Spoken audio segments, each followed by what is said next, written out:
नमस्कार दोस्तों, आज मैं आपको जितिया व्रत की कथा सुनाने जा रही हूँ। प्रेम से बोले जीवतवाहन भगवान की जय हो। एक बार नैमिषारण्य के निवासी ऋषियों ने संसार के कल्याण के लिए सूत जी से पूछा, हे सूत जी, कलयुग में लोगों के बालक किस तरह दीर्घायु होंगे, सो आप कहिए। सूत जी बोले, जब द्वापर युग का अंत और कलयुग की शुरुआत हुई, उसी समय बहुत सी शोकाकुल स्त्रियां आपस में सलाह किया कि क्या इस युग में माता के जीवित रहते ही पुत्र मर जाएगा। जब वह आपस में निर्णय नहीं कर सकी, तब सभी गौतम ऋषि के पास पूछने के लिए गईं। जब उनके पास पहुंची तो उस समय गौतम जी आनंद के साथ बैठे हुए थे। उनके सामने जाकर उन्होंने मस्तक को झुकाकर प्रणाम किया। तदंतर स्त्रियों ने पूछा, हे प्रभु, इस कलयुग में लोगों के पुत्र किस तरह से दीर्घायु होंगे, इसके लिए कोई व्रत या तप हो तो बताइए। इस तरह उनकी बात सुनकर गौतम जी बोले, आपसे मैं वही बात कहूँगा जो मैंने पहले से सुन रखी है। गौतम जी ने कहा, जब महाभारत युद्ध का अंत हो गया और दोनों पुत्र अश्वत्थामा के द्वारा मरा देखकर सब पांडव बड़े दुखी हुए, तो पुत्र के शोक में व्याकुल होकर द्रौपदी अपने सखियों के साथ ब्राह्मण से धौम्य के पास गए और उनसे कहा, हे विप्र, कौन से उपाय करने से बच्चे दीर्घायु हो सकते हैं, कृपया करके ठीक ठीक कहिए। धौम्य बोले, सतयुग में सत्य वचन बोलने वाला, सत्य कर्म करने वाला, समदर्शी जीवतवाहन नामक एक राजा था। एक बार वह अपने स्त्री के साथ अपने ससुराल गया और वहीं रहने लगा। एक दिन आधी रात के समय पुत्र के शोक में व्याकुल होकर एक स्त्री रो रही थी, क्योंकि वह अपने बेटे के दर्शन से निराश हो चुकी थी। उसका पुत्र मर चुका था। वह रोती हुई कहती थी, हाय, मुझ बूढ़ी माता के सामने मेरा बेटा मरा जा रहा है। उसका रुदन सुनकर राजा जीवतवाहन का मानो हृदय कांप उठा। वह तत्काल स्त्री के पास गया और उससे पूछा, तुम्हारा बेटा कैसे मरा। बूढ़ी माई ने कहा, गरुड़ प्रतिदिन आकर गांव के लड़कों को खा जाता है। इस पर दयालु राजा ने कहा, माता, अब तुम रो मत, आनंद से बैठो, मैं तुम्हारे बच्चे को बचाने का यत्न करता हूँ। ऐसा कहकर राजा उस स्थान पर गया जहाँ गरुड़ आकर प्रतिदिन मांस खाया करता था। उसी समय गरुड़ भी उस पर टूट पड़ा और राजा के शरीर का मांस खाने लगा। जब अतिशय गरुड़ राज ने राजा का बाया अंग खा लिया तो झटपट राजा ने अपना दाहिना अंग फिर कर गरुड़ के सामने कर दिया। यह देखकर गरुड़ जी ने कहा, देव योनियों में तुम कौन हो? तुम मनुष्य तो नहीं जान पड़ते, अपना जन्म और कुल बताओ। पीड़ा से व्याकुल राजा ने कहा, हे पक्षीराज, इस तरह के प्रश्न करना व्यर्थ है, तुम अपनी इच्छा पूर्वक मेरा मांस खाओ। यह सुनकर गरुड़ देव बड़े आदर से राजा के जन्म और कुल की बातें पूछने लगे। राजा ने कहा, मेरी माता का नाम सत्या और मेरे पिता का नाम शालिवाहन है। सूर्यवंश में मेरा जन्म हुआ है और जीवतवाहन मेरा नाम है। राजा के दयालुता देखकर गरुड़ राज ने कहा, हे महाभाग, तुम्हारे मन में जो भी अभिलाषा हो वह मुझसे वर के रूप में मांग लो। राजा ने कहा, हे पक्षीराज, यदि आप मुझे वर देना चाहते हैं तो वर दीजिए कि आपने अब तक जिन प्राणियों को खाया है वह सब जीवित हो जाएं।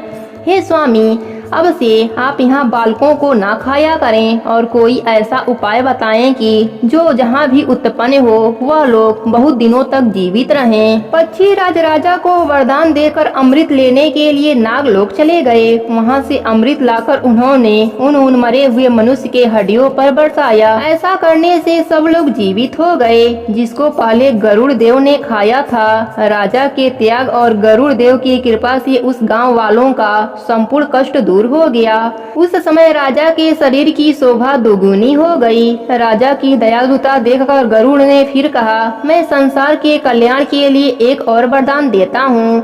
आज आश्विन कृष्ण सप्तमी और अष्टमी तिथि है। आज ही तुमने यहाँ के प्रजा को जीवन दान दिया है। हे वत्स, अब से यह दिन ब्रह्म भाव को हो गया।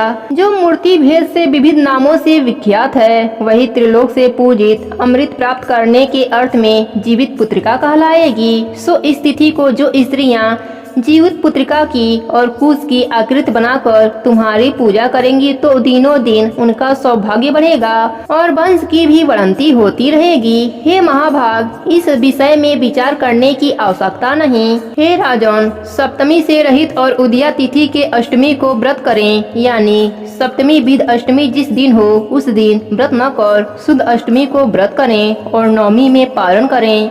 यदि इस पर ध्यान न दिया तो फल नष्ट हो जाएगा और सौभाग्य तो अवश्य ही नष्ट हो जाएगा। जीमूत वाहन को इस तरह का वरदान देकर गरुड़ बैकुंठ धाम को चले गए। राजा भी अपने पत्नी के साथ अपने नगर को वापस चले आए। धम्र द्रौपदी से कहते हैं, हे देवी, मैंने यह दुर्लभ व्रत तुमको बतलाया। इस व्रत को करने से बच्चे दीर्घायु होते हैं। हे देवी, तुम भी यह व्रत विधि पूर्वक करो, तुम्हें भी अच्छे फल की प्राप्ति होगी। धम्र ऋषि की बात सुनकर द्रौपदी के हृदय में एक प्रकार का कौतूहल उत्पन्न हुआ और पूर्ववासिनी स्त्रियों को बुलाकर उनके साथ यह उत्तम व्रत किया।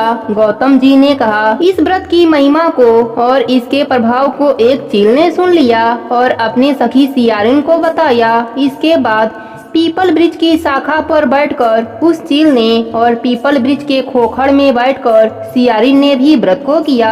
फिर वही चील किसी उत्तम ब्राह्मण के मुख से यह कथा भी सुनी और पीपल के खोखड़ में बैठी हुई अपनी सखी को सुनाया। सियारिन ने आधी कथा सुनी थी कि उसे भूख लग गई और वह उसी समय शव से भरी हुई शमशान में पहुंची। वहां उसने इच्छा भर मांस का भोजन किया और चील बिना कुछ खाए पिए रह गई और सवेरा हो गया। सवेरे वह गौशाले में गई और वहाँ गौ का दूध पिया। इस तरह नवमी को उसने पारण किया। कुछ दिनों के बाद वह दोनों मर गए और अयोध्या में किसी धनी व्यापारी के घर जन्मी। संयोग से उन दोनों का जन्म एक ही घर में हुआ, जिसमें सियारिन ज्येष्ठ हुई और चील छोटी बहन हुई। वह दोनों सभी शुभ लक्षणों से युक्त थीं, इसलिए बड़ी लड़की काशी राज और छोटी लड़की मंत्री के साथ विधि पूर्वक ब्याही गयी। पूर्व जन्म के कर्म फल से वह एक मृग नयनी रानी हुई, लेकिन किसी भी संतान को उत्पन्न करती वह मर जाता। और पूर्व जन्म की बातों को स्मरण करने वाली मंत्री की पत्नी ने 8 पुत्रों की माता बनी। सभी संतान तेजस्वी और बुद्धिमान थे, साथ ही सभी जीवित भी थे। अपने बहन के पुत्रों को जीवित देखकर ईर्ष्यावश राजपत्नी ने अपने स्वामी से कहा कि यदि आप मुझे जीवित रखना चाहते हैं तो इस मंत्री के सभी पुत्रों को उसी जगह भेज दीजिए जहां हमारा बच्चा गया है, अर्थात इन्हें मार डालिए। यह सुनकर राजा ने उस मंत्री के पुत्रों को मारने के लिए कई प्रकार का उद्यम किया, पर मंत्री की पत्नी के जीवित पुत्रिका व्रत के पुण्य से वह बच जाते थे। एक दिन राजा ने अपने आदमियों से उन पुत्रों का सिर कटवाकर पिटारी में रखवाया और वह पिटारी उनके माता के पास भिजवा दिया, किंतु वह बेशकीमती जवाहरात में बदल गए और भले चंगे 8 पुत्र अपनी माता के पास वापस आ गए।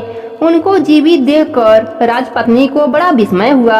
अंत में वह मंत्री की पत्नी के पास आई और उसने पूछा, बहन, तुमने कौन सा ऐसा पुण्य किया है जिसके प्रताप से बार बार मारे जाने पर भी तुम्हारे बेटे नहीं मरते? इस पर मंत्री की पत्नी ने कहा, पूर्व जन्म में मैं एक चील थी और तुम एक सियारन थी। दोनों ने जितिया का व्रत किया था। तुमने व्रत के नियमों को भली भांति पालन नहीं किया था और मैंने व्रत के नियमों का पालन किया था। उसी दोष के कारण हे बहन, तुम्हारे बेटे मर जाते हैं। अगर अभी भी तुम इस जीवित पुत्र का व्रत को करो तो तुम्हारे बेटे दीर्घायु होंगे। मैं तुमसे सच सच कहती हूँ। उसके कथना अनुसार रानी ने भी व्रत किया। व्रत के प्रभाव से रानी को पुत्र हुआ और दीर्घायु काल तक जीवित रहे। सूत जी कहते हैं कि सब प्रकार को आनंद देने वाला मैंने यह दिव्य व्रत बतलाया। स्त्रियां चिरंजीवी संतान चाहती हो तो विधि पूर्वक जीवित पुत्रिका का व्रत करें। प्रेम से बोले जीवित वाहन भगवान की जय हो। एक समय की बात है, एक गांव में एक विधवा औरत रहती थी। वह हर साल का जितिया का व्रत रखती थी। हमेशा नहाए खाए करेगी, जितिया का व्रत करेगी। सब लोग कहते इसका कोई नहीं है, फिर भी यह जितिया का व्रत करती है। वह किसी बात का बुरा नहीं मानती। वह हर साल जितिया का व्रत रखा करती थी। भगवान ने सोचा कि यह हर साल जितिया का व्रत रखती है, लेकिन मैं बच्चा इसे कैसे दूं? भगवान सोचने लगे किस रूप से इसे बच्चा दिया जाए। एक दिन भगवान ने उसके हाथों में फोड़ा कर दिया। वह फोड़ा बड़ा होता गया। जब 9 महीना हो गया तो वह फोड़ा अपने से ही फूट गया। तो उसमें से एक छोटा सा मेढक निकला। तो वह अपना बच्चा समझकर उसे पालने लगी। उसको नहलाती धोलाती खाना खिलाती। वह सोचती उसी को अपना पुत्र मानकर वह जितिया का व्रत करेगी। उसकी लंबी आयु के लिए जीवित भगवान से वरदान मांगेगी। उसी को जितिया पहनाएगी। बहुत ही खुशी खुशी से उसके साथ रहती थी। धीरे धीरे दिन बीतता गया और जितिया का व्रत आया। नहाया खाया के दिन वह बोली, मेरे घर तो आटा वाटा कुछ नहीं है, ना कपड़ा है, ना चीनी है और ना ही घी है। मैं ओटरन कैसे बनाऊं? इतना दिन तो मैं ऐसे ही व्रत कर रही थी, पर अभी तो मेरा बेटा हो गया तो मैं ओटरन कैसे बनाऊं? मेढक बोला, माँ चिंता क्यों करती हो? मेरे कान में पैसा खोस दो, मैं सारा सामान लेकर आता हूँ। माँ बोली, बेटा क्या कह रहा है तू एक मेढक है, तू कैसे सामान लाएगा? मेढक बोला, माँ तुम मेरे कान में पैसा और पर्चा खोसो तो सही। उसकी माँ ने उसके कान में पैसा और पर्चा दोनों खोस दिया। वह कूदते कूदते दुकानदार के पास जा पहुंचा और पर्ची और पैसा उसके पास गिरा दिया। वह दुकानदार समझ गया कि यह कुछ लेने आया है। दुकानदार बोले अपने आदमी से, इसके कान में तेल डाल दो। इसके कान में तेल कितना आटेगा? जीवित वाहन की कृपा से उसके कान में टीना का तेल हट गया। घर गया, बोला, माँ डब्बा लाओ, मैं तेल लेकर आया हूँ। वह हंसी और एक डब्बा दे दिया। वह पूरा डब्बा भर दिया। अब तो माँ बहुत खुश हुई। उसी तरह से चीनी लाया, आटा लाया, कपड़ा के दुकान से कपड़ा लाया। इसी तरह से उसका पूरा पकवान बना। कपड़े पहने, बेटे को कपड़ा बनाई, वह भी कपड़ा पहना। अब बोली कि बेटा सब तो हो गया, अब तुम घर में रहो, मैं घाट स्नान करने जाऊंगी। जितिया के दिन वह घाट स्नान करने के लिए जाने लगी तो बेटा बोला, माँ मैं भी जाऊंगा। वह बोली, नहीं तुमको कोई कुचल देगा। वह बोला, नहीं मैं भी जाऊंगा, मैं भी घाट स्नान करूंगा। वह बोली, नहीं। अपने बेटे को कोठरी में बंद करके वह घाट स्नान के लिए चली गई। मेढक ने देखा माँ तो ताला बंद करके चल दी, लेकिन वह तो मेढक था। वह नाली से निकल गया। नाली से निकल करके वह भी घाट स्नान करने लगा। छाल निकाल करके साइड में रख दिया और गंगा स्नान करने लगा। जब वह स्नान कर रहा था तो उसको बहुत आदमियों ने देख लिया, यह तो लड़का है, छाल पहनकर रहता है। फिर वह छाल पहना और नाली के रास्ते से माँ के पहले घर पहुंचकर हाजिर हो गया। माँ आई तो बोली, बेटा मैं घाट स्नान करके आ गई, बेटा मैं तुमको भी नहला देती हूँ। मेढक सर हिलाया, नहीं मैं तो नहा लिया। बहुत खुशी खुशी वह जितिया का व्रत करी। अगले दिन से ही उसके घर में शादी करने के लिए उसके घर में न्योता आने लगा। अपने मेढक का शादी कर दीजिए, अपने मेढक का शादी कर दीजिए। वह बोली, नहीं मैं किसी के लड़की का जीवन बर्बाद नहीं करूंगी। मेरा बेटा एक मेढक है, मेढक से शादी कौन करता है? तो वह लोग बोले, नहीं मुझे मेढक के साथ ही शादी करनी है। तो वह बोली, ठीक है जैसी आपकी मर्जी। आप मेढक से ही शादी करना चाहते हैं तो उसमें मैं क्या कर सकती हूँ। बहुत खुशी खुशी बेटे को सेहरा पहनाई, डोली में बैठाई, बारात चली। वहाँ शादी हुई। दुल्हन को लेकर मेढक अपने घर आया। जो भी रस्म शादी में होता है वह सारा रस्म हुआ। सुहाग से सजाया गया। उस दिन रात में दुल्हन को बैठाया गया। सब सो गए तो मेढक गया और अपना छाल उतारा तो वह बहुत सुंदर सा राजकुमार बन गया। दोनों खुशी खुशी रात बिताए। अगले दिन माँ ने पूछा कि बहू तुम खुश हो ना? बहू ने कहा, हाँ माँ जी मैं बहुत खुश हूँ। सास ने पूछा, बहू तुम मेढक के साथ कैसे खुश रह सकती हो? वह बोली, माँ जी आपको नहीं पता, वह मेढक नहीं है, वह तो बहुत खूबसूरत राजकुमार जैसा नौजवान लड़का है। वह बहुत अच्छे हैं, आप देखना चाहेंगी? सास बोली, हाँ बिल्कुल मुझे भी देखना है, मुझे भी अपने बेटे को देखना है। मैं तो आज तक यही रूप देखती हूँ। बहू ने कहा ठीक है। अगले दिन जब मेढक छाल निकालकर सो गया तब बहू ने सास को लाकर अपने पति को दिखाया और बताया, देखिए माँ जी, यही छाल पहन लेते हैं तो यह मेढक बन जाते हैं। माँ अपने बेटे को देखा, उसके आंखों में आंसू आ गए। वह बहुत खुश हुई। सास बोली, ठीक है बहू, मुझे छाल दे दो। छाल लेकर वह चूल्हे की आग में डाल दिया और दरवाजे पर सारी रात खड़ी रही कि बेटा कब उठेगा, कब बाहर आएगा। जब सुबह हुआ, बाहर माँ खड़ी है, बेटा छाल खोज रहा है। छाल कहाँ गया, मेरा छाल कहाँ गया। तब दरवाजे से माँ आवाज लगाई, बेटा अब तो बाहर आ जाओ, आज मैं तुमको गले से लगाना चाहती हूँ। बेटा आकर माँ के पैरों में गिर गया, बोला, माँ मैं जीवित वाहन गोसाई हूँ। मुझे जीवित भगवान ने बोला था कि आपको छुप कर रहना है, नहीं तो माँ का शिकायत लोग करेंगे। सभी लोग माँ को बोलेंगे कि बच्चा कहाँ से लाई है, इसलिए मैं छुप कर रहता था। माँ बोली, कोई बात नहीं बेटा। बेटा को माँ ने गले से लगा लिया।